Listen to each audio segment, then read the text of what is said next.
Okay, I'm John Wells. I'm a wood turner of 40 years experience, 30 some odd years professionally.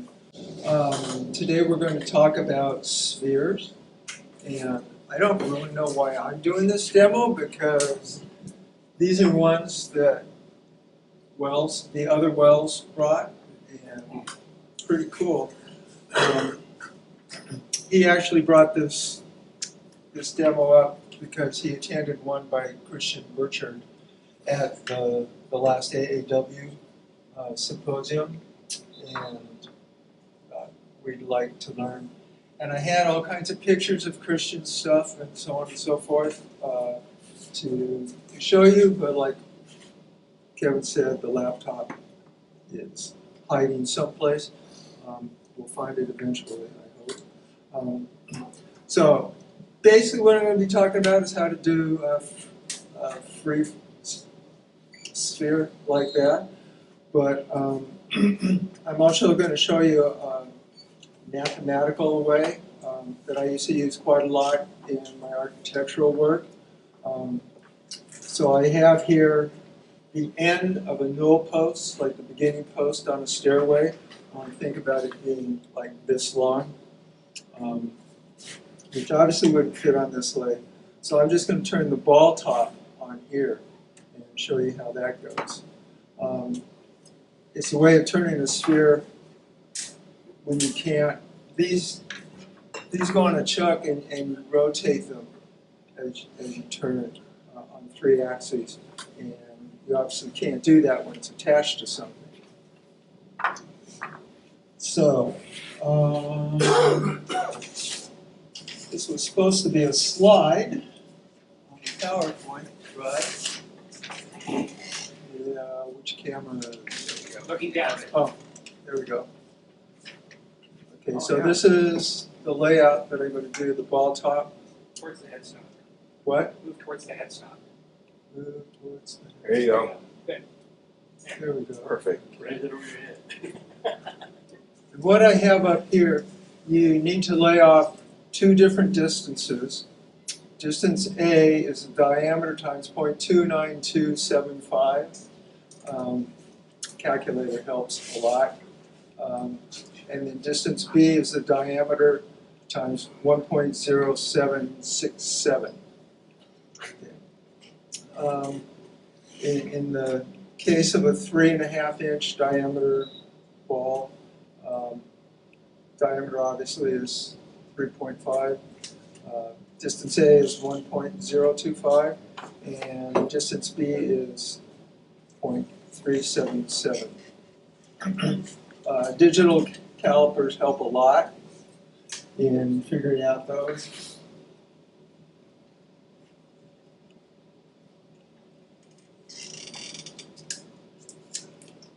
And doing multiples in architectural stuff,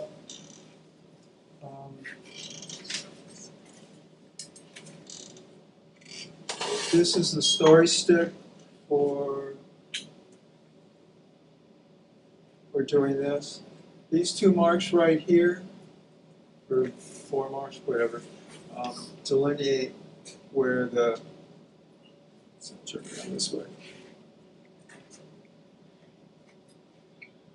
where the cove and the fillets will be, and the other mark at the top shows where the top of the sphere will be. And what you need is the end lines of the sphere to lay out from. You don't lay out from the center diameter line. So what you're doing is you mark off distance A from each corner. This will become more apparent when I do it. And then you cut that off and create a 45-degree angle. And do the same thing on the other edge. Okay. And once you've done that, then you lay off distance B from all of the corners that you've created. And you just cut those off straight from point B to point B, as it were. And that gets you very close to your sphere, and then you just round it off. Okay, so that's what we're going to, and this is the story stick that I made for, hopefully the marks are on there somewhere. Basically, the width of this stick is distance B, and then these two little lines on here, you can see them, are distance A from the end, each end. Okay, enough nonsense. John, Yeah. do you always create a scale drawing? Is that kind of? That's actually full size, Yeah. which I guess is still a scale drawing. Yeah. Wonder why. Yeah, pretty much. Because you need that, and then I just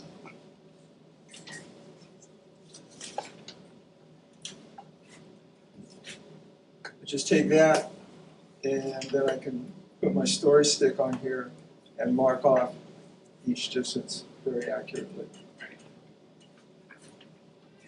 And then if I'm doing any multiples, then I'll put a little notch on the edge, so that when you're on here and you want to make your line, it catches your pencil point and holds it in the right place.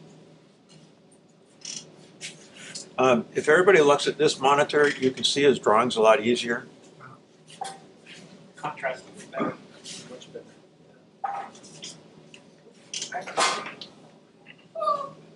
Oh, yeah. My job with shitters. It's like 90 degrees to the lathe. Now, Martin, Wally, David, you other engineers, you'll be very impressed by this. So pay attention. Like I said. So I noticed that on the architectural design of the thing, if you put it.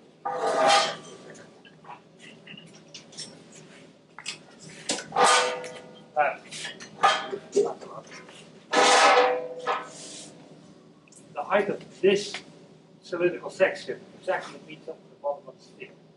Yep. That's intentional? Is that a difficult thing to do, or is it just how it happens? Well, that sphere's got to be attached, Well, and you can't have it come all the way down and be attached. it's, I mean, theoretically, it would be attached by one point on the diameter, you come to but that. that's not going to get it.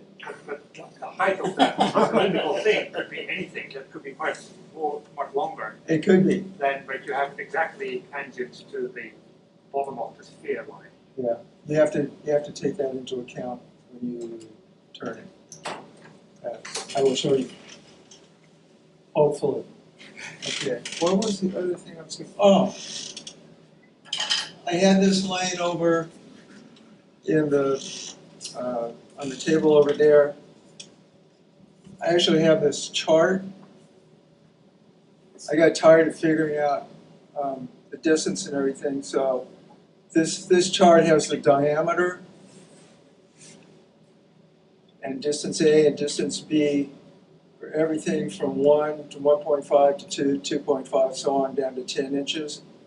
And then other in between diameters like 1.25, 1.75, 3.375 with their A's and B's laid out on that side. I'll also have notes on finished mixtures, formulas for cutting bevels on staves, Now you're on camera. and you probably can't read it anyways, it's so old. It's a living fossil. It is a living fossil. What are you talking about? Me or the book? And this is an equation and stuff that I worked out for figuring out the length of segments and segmented rings when I was doing pattern making. But anyways, anybody that wants to look at that can. John, Yes. So, I love math, but have you ever tried to just do it freehand, or that's impossible? I haven't indeed, and you can do it. Yes. Well, you can, I don't know if I could. Now, it was interesting. I haven't tried it yet. When I first started turning, when I was still going to West Bay area meetings, 30 some odd years ago, closer to 40, there was a woman who tried to start a Bay Area woodworking newsletter, paper kind of thing. And she found out what I was doing. She said, I want to interview you. I go, okay. And she goes, so what kind of tolerances do you work to? And I go, close enough to fool the human eye. There you go. Yeah, but like 10,000s or 20,000s or 3,000s or close enough to fool the human eye. And she couldn't deal with that. She said, whoa. Safety first. No loose clothing here. It's not the clothing, it's your darn wires. Changes more than Oh, goodness, that's risky. No, yeah. Okay, so first step in this would be to lay out the finial.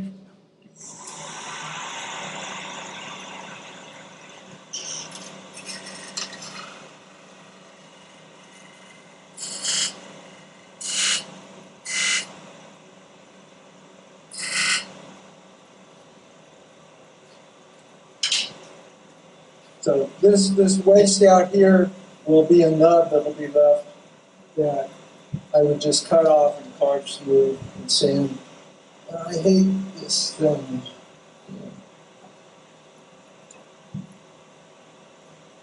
So this first fillet is in about 1/4 of an inch.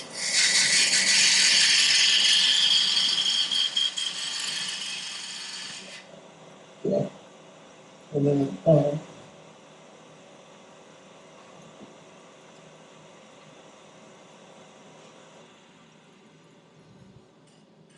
and should have set these 7/8.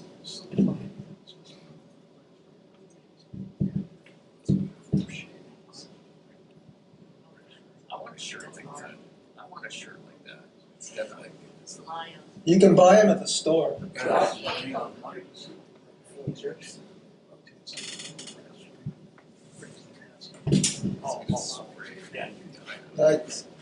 You learn to love oak because the shavings just stick to you like crazy. This is white oak. Okay.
John? The previous tool is called a, Beading and parting tool. okay, Okay. And you can obviously use it to part stuff off with, but mostly you use it for setting diameters, like I just did. You can also roll beads with it, like a little skew. and it's different from a badan? Yeah. And I have never used a badan. Okay. It's something that just came on the market 20 years ago or something, maybe now. I think it was a new tool. I think a badan And it's has usually sharpened with one bevel, right, I believe, instead of a dual bevel. two. Good. Can you show the close-up of that, Yeah. the tip of it? It's like a fat parting tool. It's like a narrow skew. Yep. Well, Make a very narrow party tool and that guy that's all over Instagram, Richard Finley, England, he does not use a skew, a normal skew. He uses a BMP. And it's sharpened a little different. It's got a longer bevel and the edge is rolled off here. Works really well. So that's of interest. He also sells those signature tools. Later I will use this tool, which embarrasses me greatly because it's a signature tool. It's a Glenn Lucas. And I only bought it because it's the only bowl gouge of this size that I could find. My other one, I finished off the second one in my lifetime. I'm on the number 3.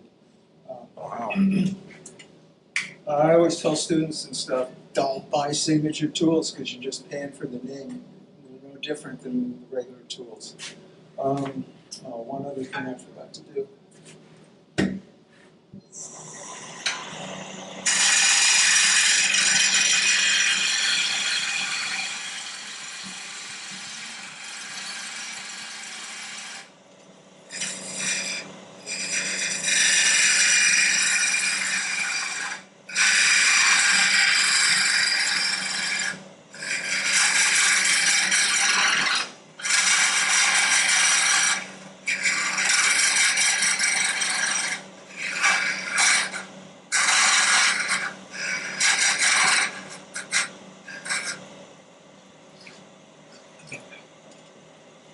Okay, so now I have the ends of the sphere delineated, and I can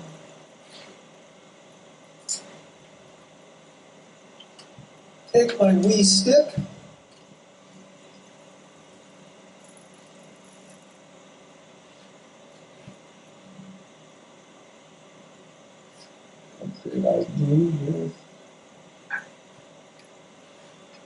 and take this fuzz off the corner.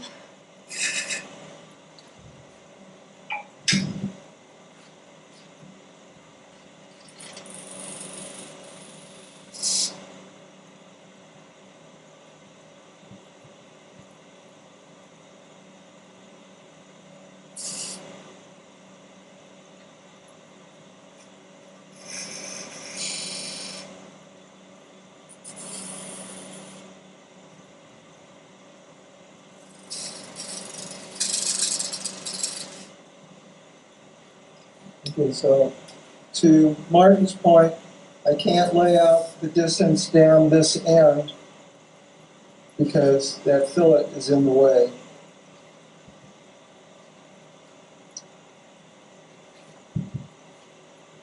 So I just have to eyeball it some.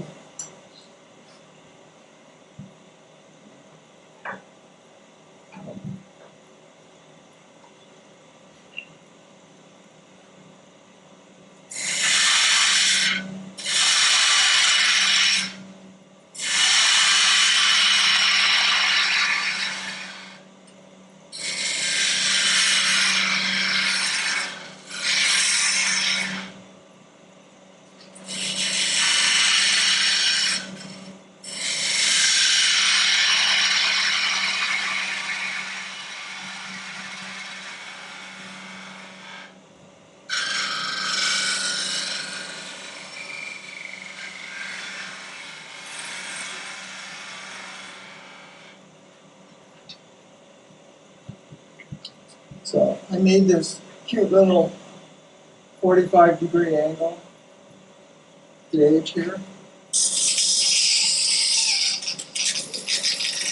And that's pretty close.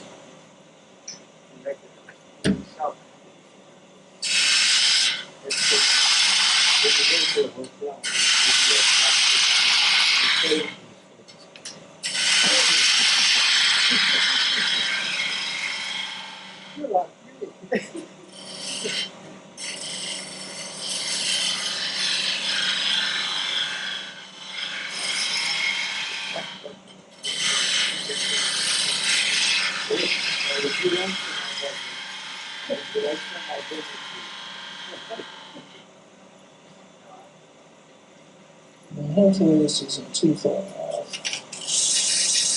Pretty close.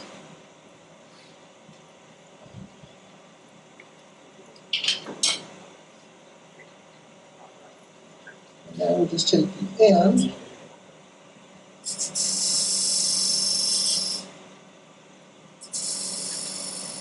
I'm laying out distance B now.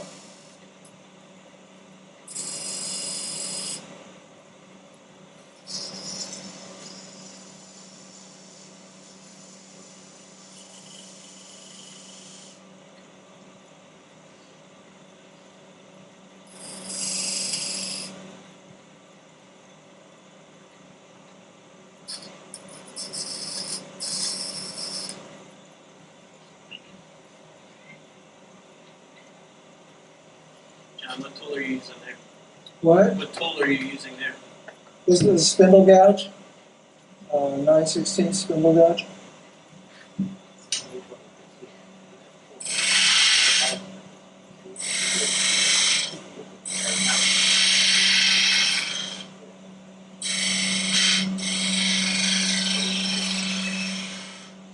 So what I'm trying to do now is create a straight line, basically, between the two lines that I've penciled on now.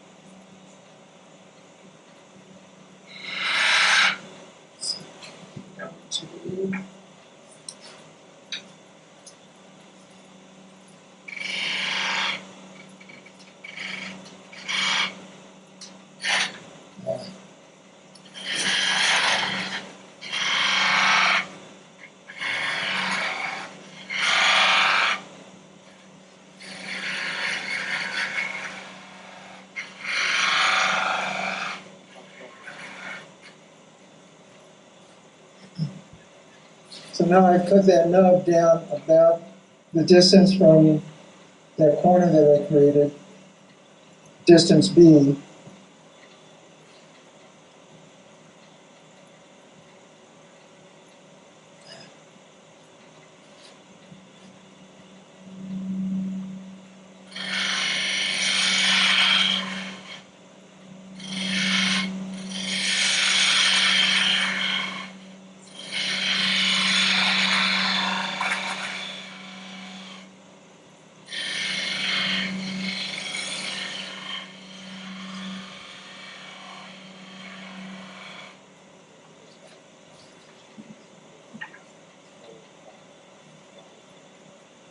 So basically, now you have your sphere. All you have to do is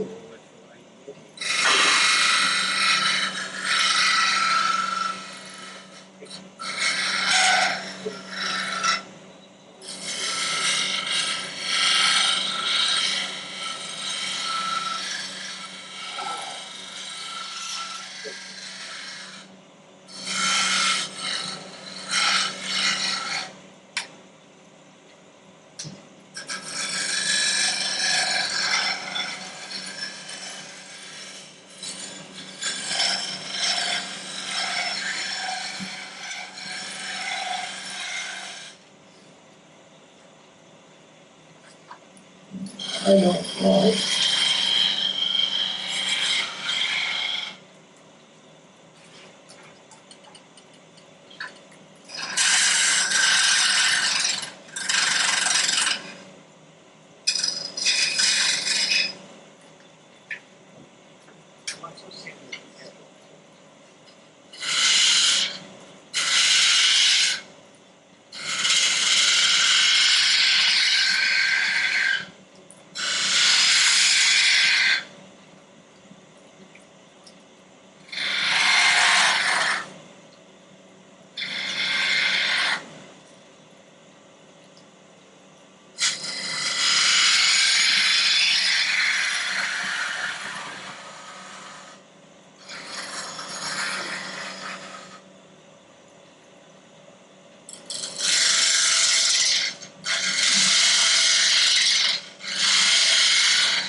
And there you have your ball top fail.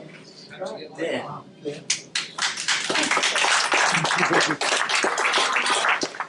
And you have to make another fix. That's true. I had So what do you do with top? So, so you can see it's still a little pointy out there. I would cut that in rounder with a skew, just a little bit. So I'm left with this snub. I would probably take this snub to my disc sander and just rest the square on the table and push it in there and sand away 95% of that. And then come back maybe with a chisel and carve it pretty flush and save the random orbit. You wouldn't have like two sticks in front of your disc sander, so you automatically have exactly the right distance to get No. up I only have to be close enough to fool the human eye. How many thousands is that? I'm going to pass this around. Okay, so So when he says fool the human eye, he's referring to the artist's eye, not the engineer's. That's right. there's a great deal of truth to that.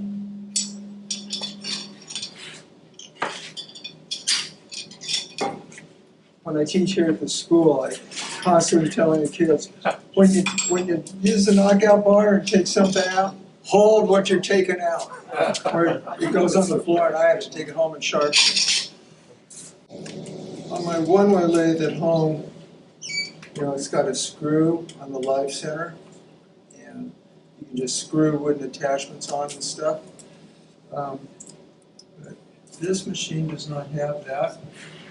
In fact, the only live center it has is this cone center, as near as I can tell, which is fairly useless.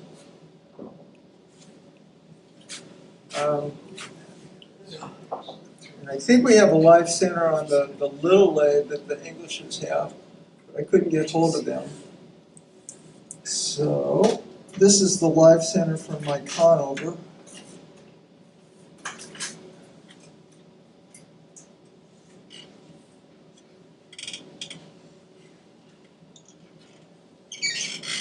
It's a little more fussy to get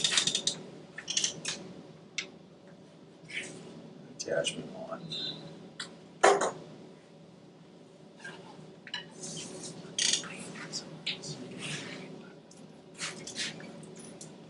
Okay, so now we are going to make, or I am going to make, one of these little doodads.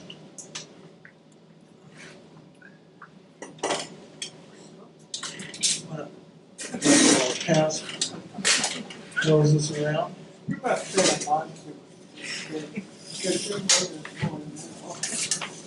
I actually look at Martin over there with his calipers checking the diameter. Boy, I tell you.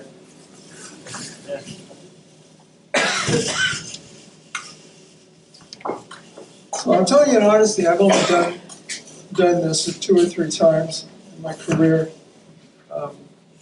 So it's kind of a learning process for me too. These are marked 1, 2, and 3. This was the first one I did. It's actually quite useful. I'm not saying it. But you don't want to misbehave or ask anyone nitpicky questions, Barney. I'll show you. I mean, Wally took my calipers and started measuring this. Right? And then he gave the calipers back to me. Okay. And then you blame me because it's always this when the poor innocent gets handed the stuff by the truth. Watch any football game tomorrow and you'll see it's always the second guy that gets caught. Okay, Especially from my eyeball. So this was number 2 and this was number 3, and it's actually pretty good. So as Christian says, this is Christian Burchard, who got relatively famous, and I think developed this process that I'm going to show.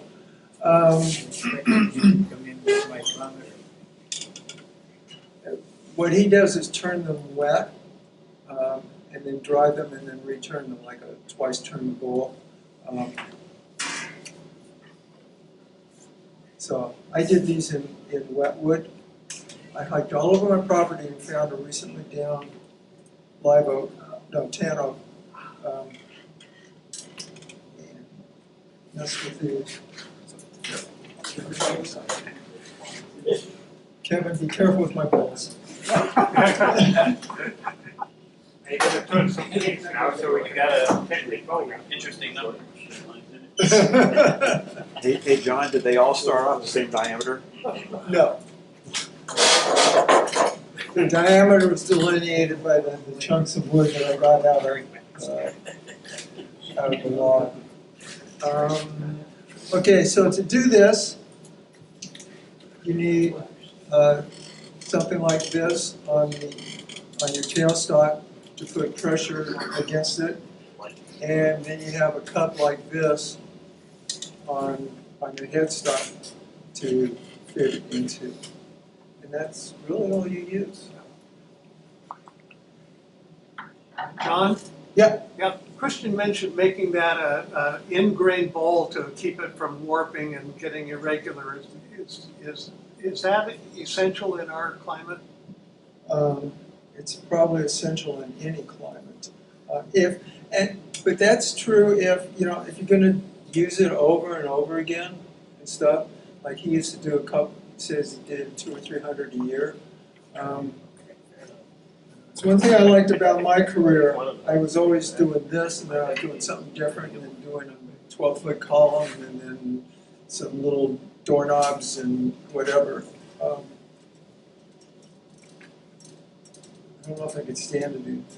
Well, I don't know if I should say that. I once did 350 6x6 balusters all at one time. Yeah. Doing it in grain is a good idea. It's going to be more stable that way. It'll also be harder and not mash or anything. You probably see it. Let's see. So the key to this process is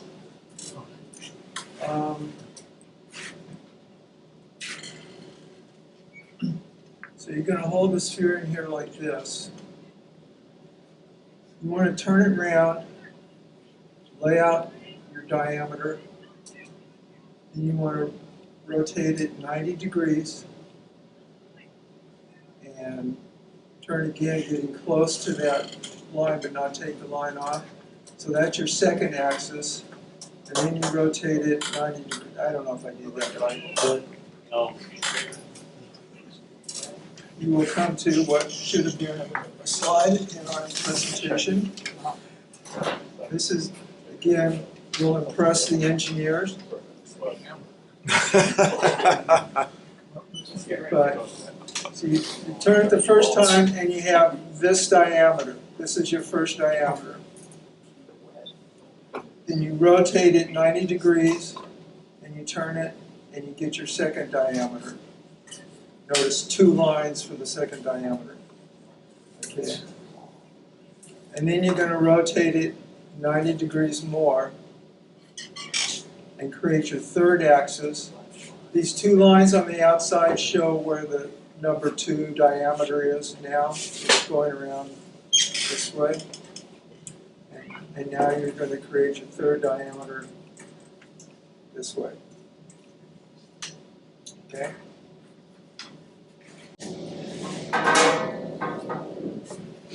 This one doesn't have knots, it doesn't have the pith in it. None of them were supposed to have the pith in it.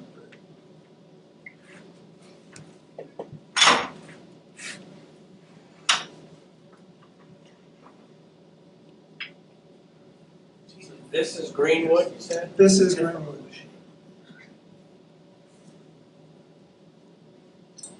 So would you expect when you're done that after it dries, it should hold its shape? Nope. Nope. Okay. Like I said, you have to return it Oh, like a twice you're turn. rough. It's gonna get all wonky. Pretty darn close. All that thickness, imagine a lot of them crack. Is that right? It could be. Yeah, Christian says that he loved that. He put them in the microwave or the oven or whatever and get them to crack and warm. I think some he probably finished without returning them.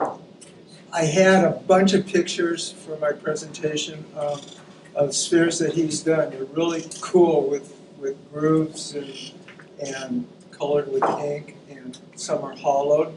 And I'll talk about those processes after I'm done with this.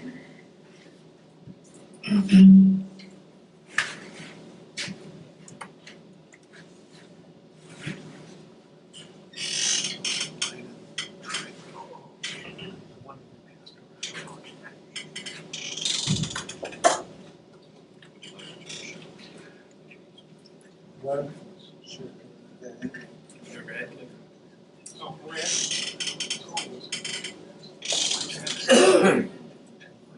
These are a couple of his. He says he doesn't do these anymore. So these are in the archive stuff on his website. Which you can see in the top one here, you can see the grooves go all the way around. Okay. In the bottom one, you can see that the grooves only go part way. So those are done off the central axis. Oh, And I'll talk about how he does that. wow. And this bottom one, I think, is just carved. Can't think of any way to turn that. Okay, so what I'm trying to do here is turn the speed down.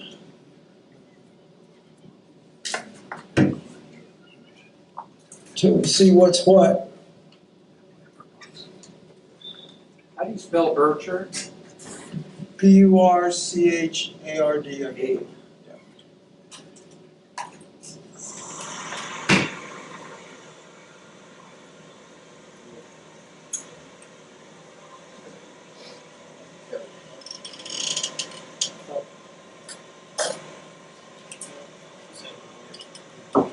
Okay, so first thing you need to do is take this down to round. You can do that with a roughing gouge.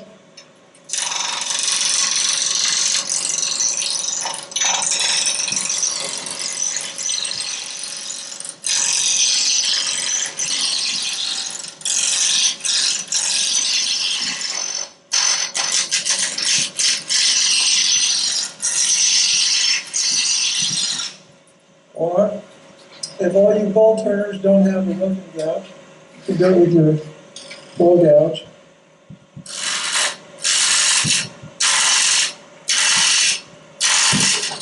And do it again.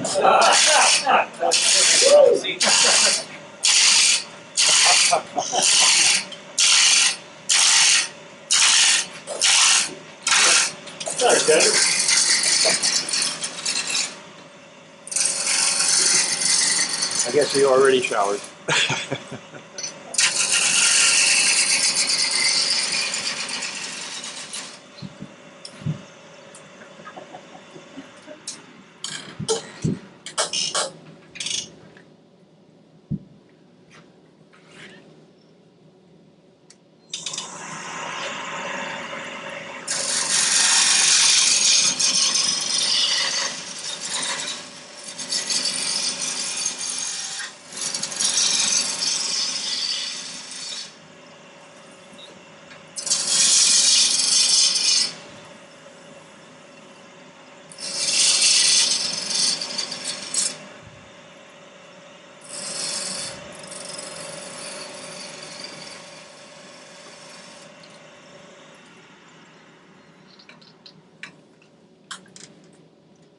Okay, so that's a pretty nice surface on there. Not that that's totally crucial, but when I was roughing, I was cutting like on the side and close, just behind the tip, like that. Don't want to dig the whole wing in; it's just too much rotation. And then at the end, to get this nice surface, I tipped it up a little bit like that and did more of a shear cut across.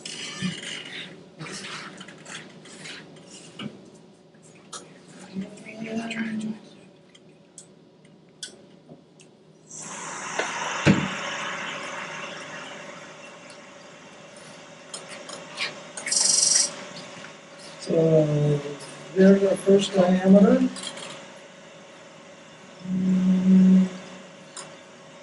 Stop, I say.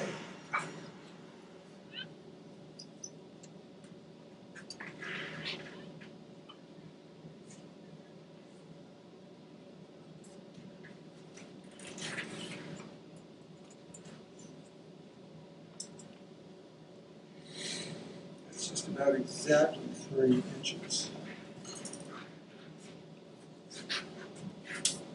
No, not that one.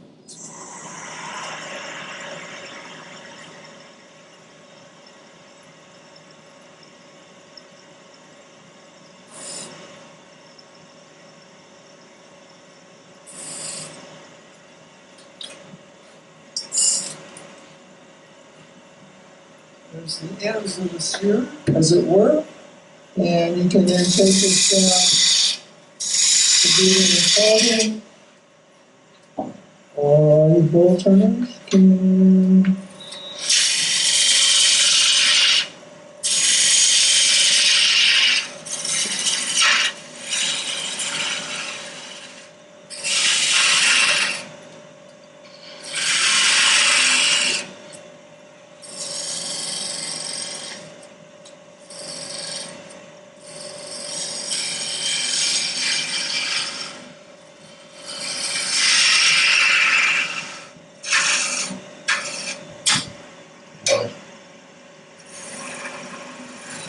Don't do that. Is that part of the demo? Yeah, I always try to show people what not to do so we don't get in trouble.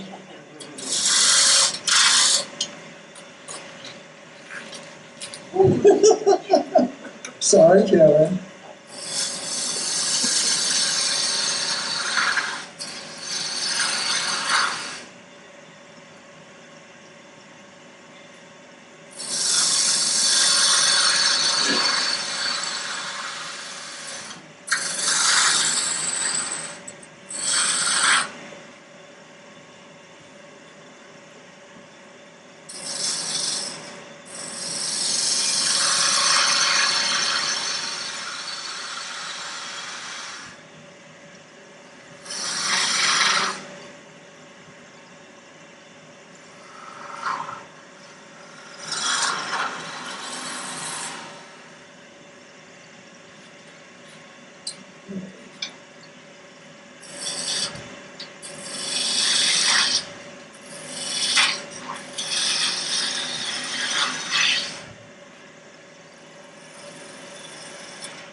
So what I'm doing now is I've got the gouge all the way over on its side, and I'm using the wing to do a scraping cut.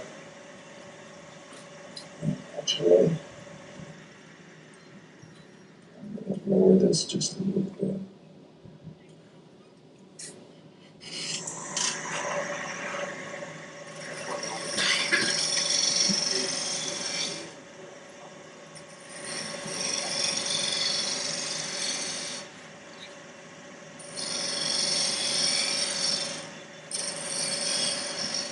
I'm trying to get very close to that center line.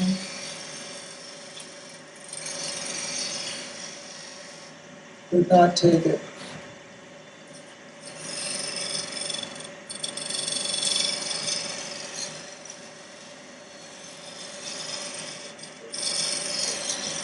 This is a very simple cut, but you want to be careful not to turn it up too much because then it grabs too much and it catches hooks.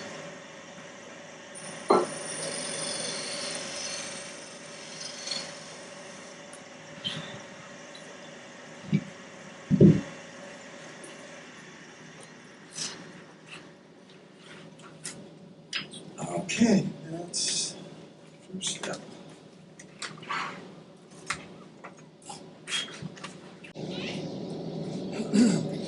What kind of wood are you using there? What is this attachment made out of? It's hard rock maple.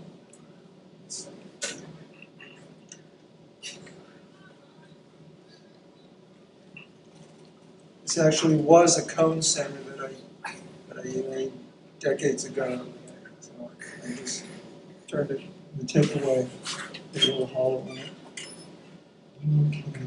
Okay, John, what speed are you turning? that's a good question.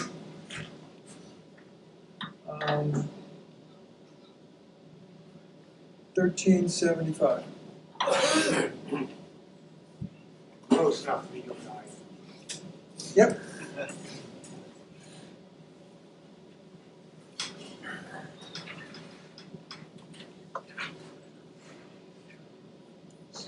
John, do you have center lines marked on the coast? No. I do not. To the back, so you will take those bolts off You could do that. here. It's scary.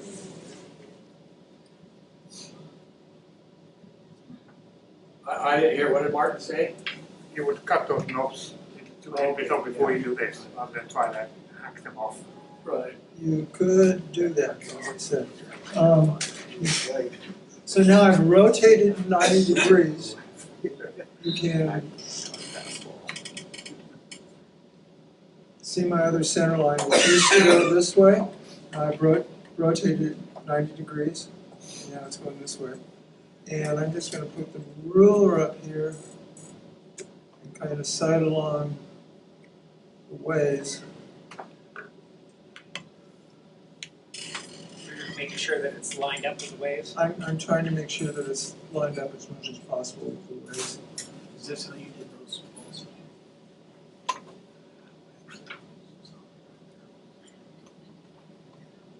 I'm not sure that this is absolutely necessary. It seems reasonable to me. If you use the bandsaw to cut out those knobs, please put a little vertical piece on the other side to support it, and not try to do it by hand. Yeah, no, that's a bit. You can probably, you could actually take them down much smaller and knock them off with a handsaw. You will notice here that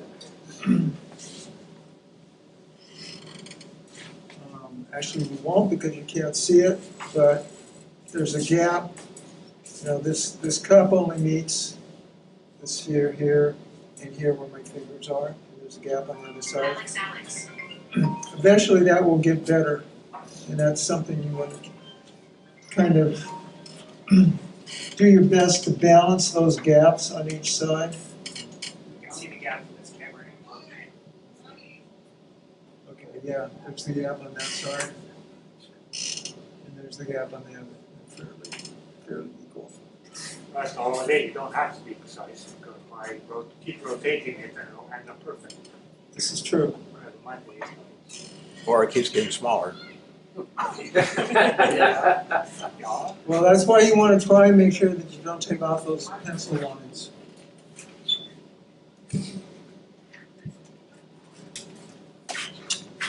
Okay, so Keep your fingers straight. Right, Kevin, get a little closer.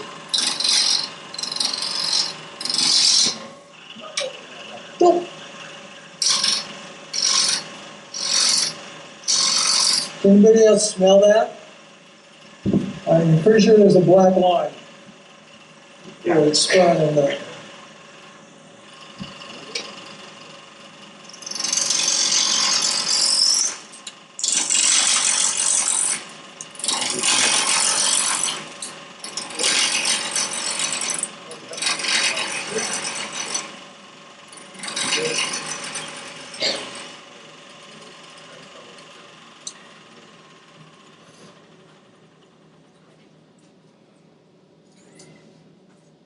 So our nubs are gone, and our gaps are still pretty much, so we've done pretty good there. Or pretty well if you want to be grammatically correct.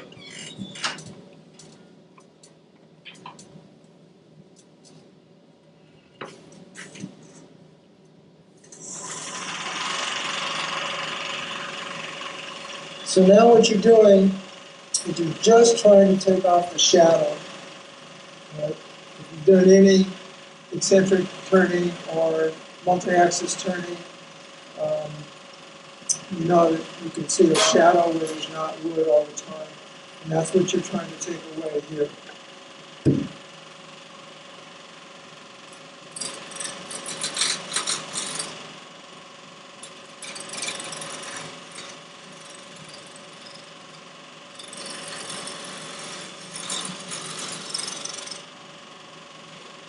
Unfortunately, I don't have real good light here.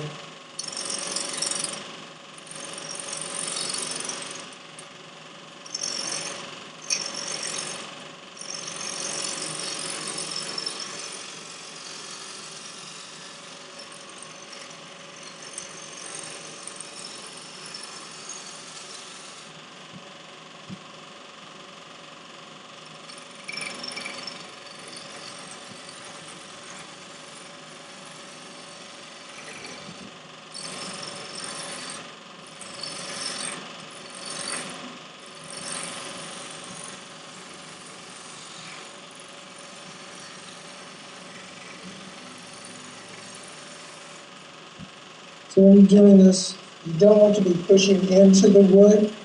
You just want to be moving the gouge up there and letting the wood come around and taking away the part that you don't want. Lots of pressure on the tool rest. You don't want your gouge to be bouncing.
It's not very central.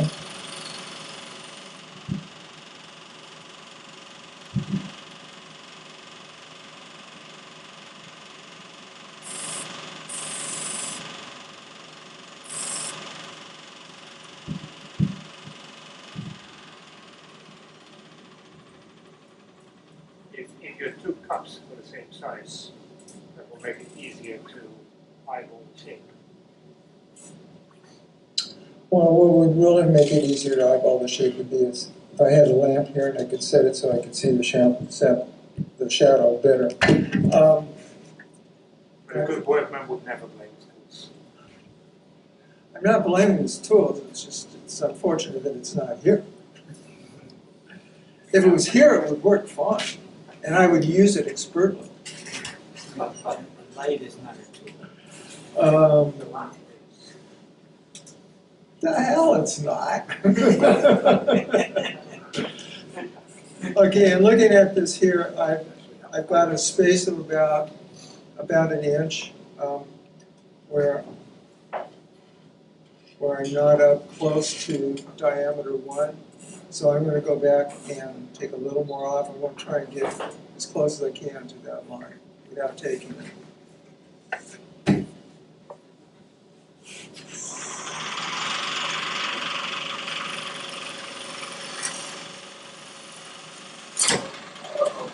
Or I'll just screw the whole thing up. One more cut.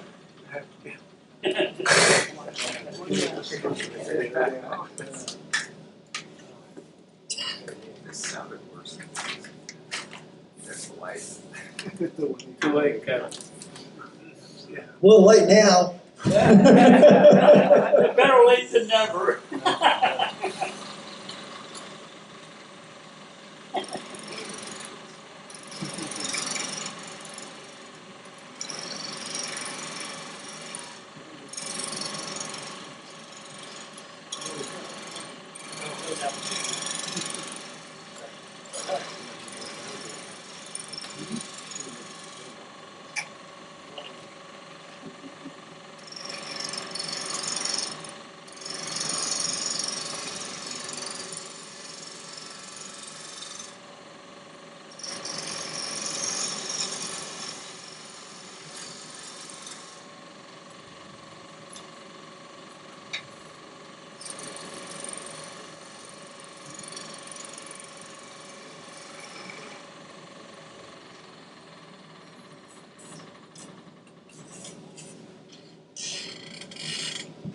A little bit too far.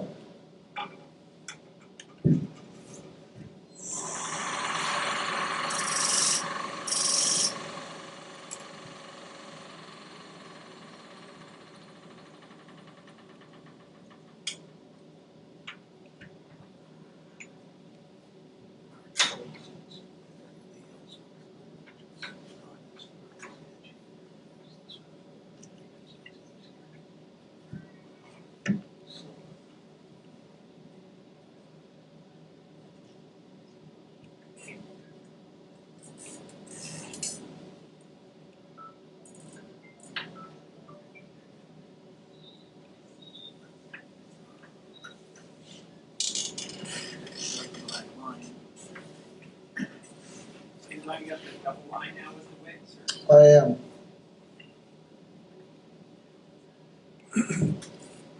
That's good.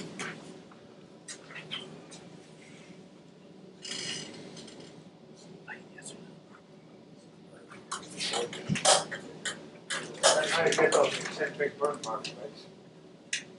That's the next. That's part of the decoration.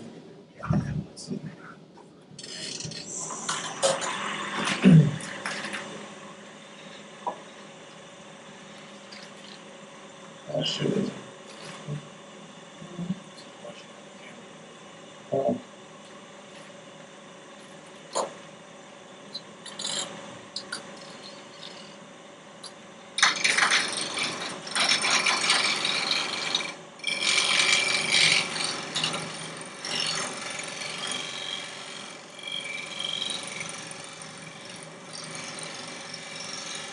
You notice how he doesn't move it up. It goes and comes out of the knees. We're never gonna get stable motion if you do that.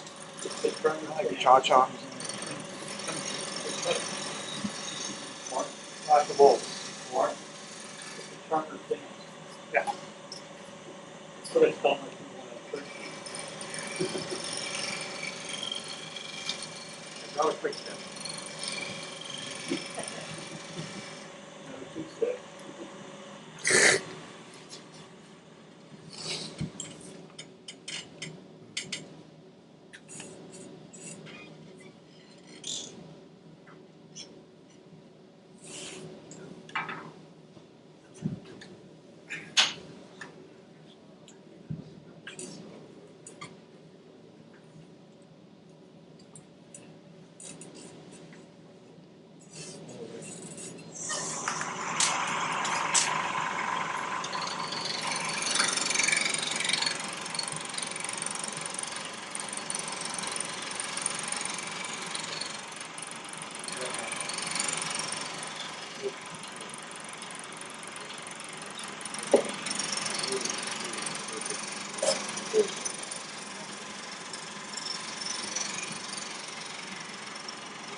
John? John? Yeah. Can I point out something to, new returners? You notice that he's not wrestling with this with his arms. He's not pushing it around with his arms because your arms are weak. He's got this locked and secure, but Your arms are weak. he's doing this all. He was a dancer. You can tell he's doing it all with his trunk and the big strong muscles, and that's why he's able to do it so smoothly. So the trunk is there.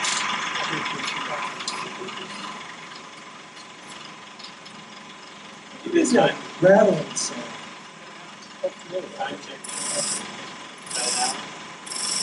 I'm almost done.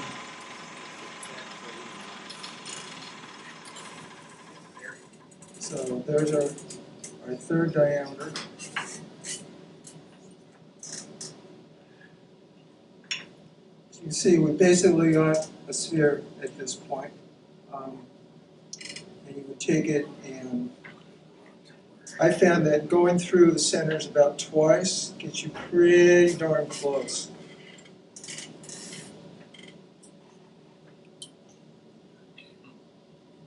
Fortunately, I got Is that, would you just do it once for a green wood turning? You could.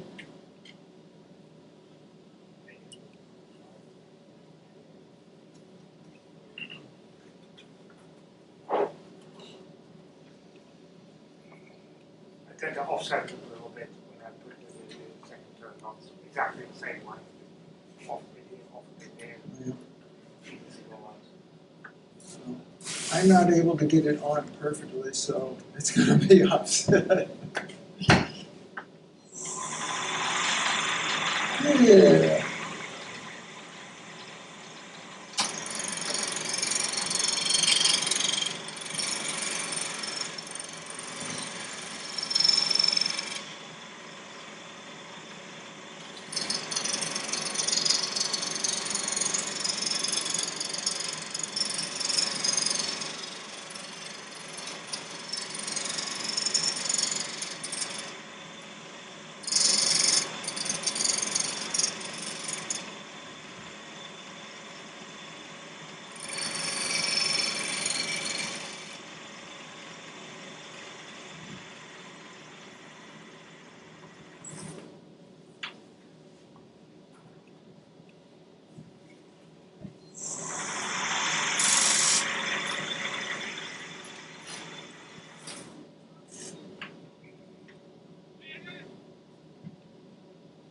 No, there's two.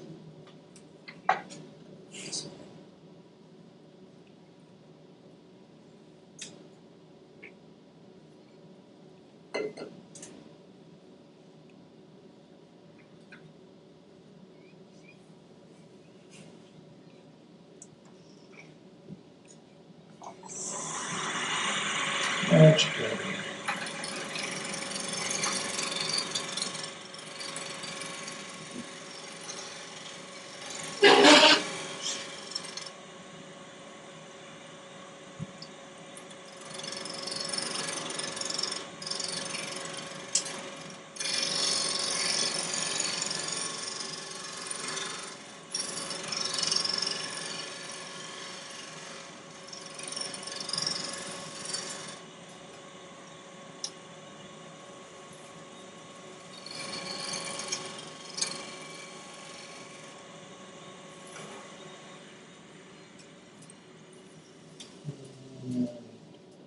John, why do you choose a larger gouge versus a smaller?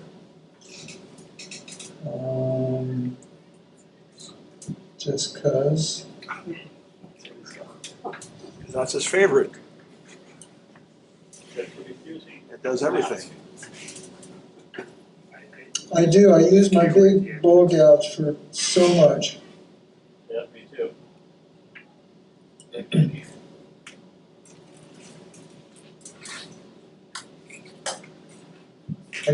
I hardly ever use that little roughing gouge that I was using. I have a 2-inch roughing gouge that I use almost all the time.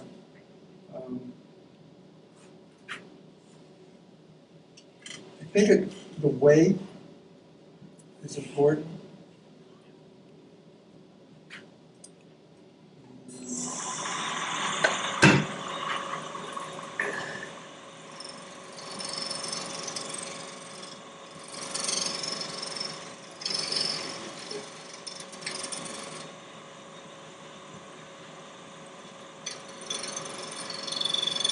It could be just the handle shape, just felt better in the hand. Of course, you could start with dry wood and do this, and then you only have to do it once. It wouldn't be as much fun though. Couldn't shoot shavings all over Kevin as easily.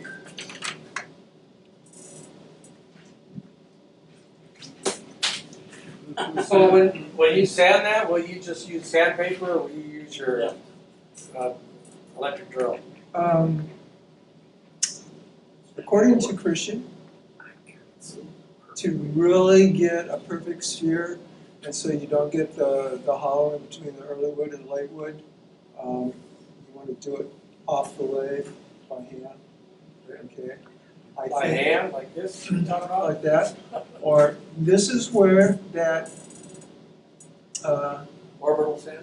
that orbital air grinder that you got from Larry will come in really handy. Yeah. Or you sand with a sandpaper glued to a stick that you can get to an exact position, and then you sand, and then you turn it, you sand, you turn it a bit, you sand, you turn it a bit, you keep going in the thing. But It seems to me you push can on also it, do it- that on the lathe, you know, just not necessarily having it on, but you could sand and then turn it. Just go out. it's easy to then make it over again. Because some of the wood is always a bit. Don't forget, this piece of wood grew 30 years later than this piece of wood. Different seasons, different wetness, different years, different everything. So it's gonna make it over again. Just add sand up with A power sander. For that reason that I just mentioned, the difference between early wood and late wood, that would make something like fir really difficult to use because there's a marked difference in condition and everything. Although if you wanted that texture, it'd be way cool. You could do, I think they'd be really neat done with shoshugiban, which is Japanese. They they char the wood. Hello. They char the wood. They use it for exterior stuff in Japan. But I just found out that it was a thing like a couple of months ago when I was looking for burl to do those two vessels with, and well, one of them. And, but I've been doing that for like 15 years. So, anyways, parallel development. I think that would look really cool on the sphere and stuff. Anyways, the grooves that Kevin showed you when he was holding the pictures up on his phone, the ones that go all the way around, you would do just like this. It takes a lot of measurement to get them right where you want them and stuff. The ones that are the ones that are not concentric, that only go part way around, you do those by hold it right. instead of doing this on a chuck, do it on a faceplate. Okay, you have to be larger to meet the screws. And then to get it off center, take all the screws out but one. And you can pivot it a little bit, and that'll put it off center. And you know, it'll take a bunch of experimentation, which is true of any kind of multi-axis off-center turning that you do. It's like a box of chocolates, you never know what you're gonna get. Okay. So you gotta try it out and figure it out and keep track of your measurements and everything. So Christian says himself that it just takes an enormous amount of time to do the complex designs that he does.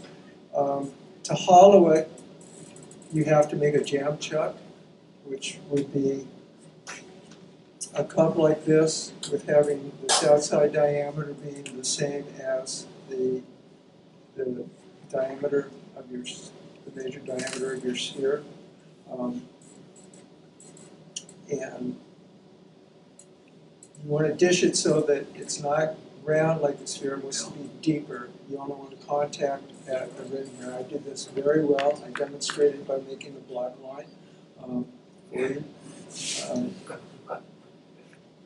Sure, that was on purpose. And when you do that, you basically want the sides to come up fairly straight, but the last little bit tapered in a couple degrees, and that'll give you your best grip, Christian says. Wet wood is the best, because when it's wet, it's tacky, and it sticks, and it's going to shrink its, if it moves at all, and tighten its grip. Anyways, you do that, and you could hollow it out. You'll notice that his openings are almost never round. Those are cut and carved after the turning. What else? So if you're doing a bunch of grooves and everything, obviously if you hollow it first, then at some point you're probably going to have that hollow opening at your tailstock, and that's not going to work. So you got to do your grooves first, and then do your hollow. Yes, sir.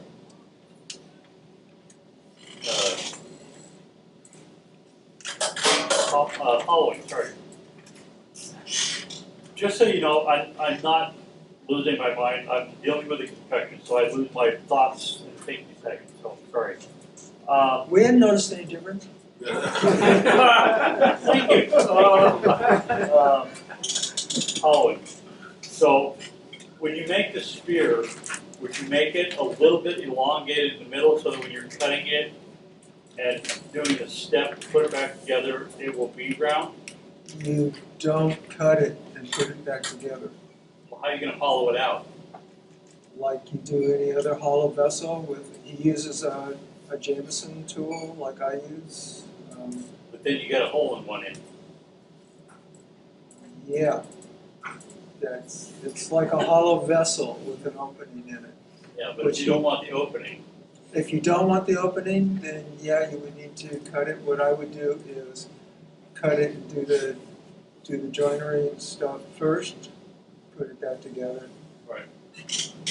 And then Maybe put it back in your cuffs and so cut it in half, then do your shape. Got it. and then take That it makes back sense. out and put it in the jam chuck and hollow out each half. I think Okay. is the way I would try to do it. Okay. Thank you. Yes. When you're rotating the piece 90 degrees, are you paying much attention to the grain direction? It seems like you were doing just a very similar scraping cut Yeah. all the while. No, I'm not trying to cut downhill or anything. I'm just scraping, especially at this stage where theoretically I'm just roughing it and I'm going to return it later. If I were going for a finished surface, then I would bring my gouge up and cut with a slicing cut and get a better surface that way on the final cuts. Easy way to judge that is put your bevel on the wood and then rotate the edge into the wood until it just starts to cut, and then start pulling. Get those wonderful slicing shavings. Other questions? Then I'm done.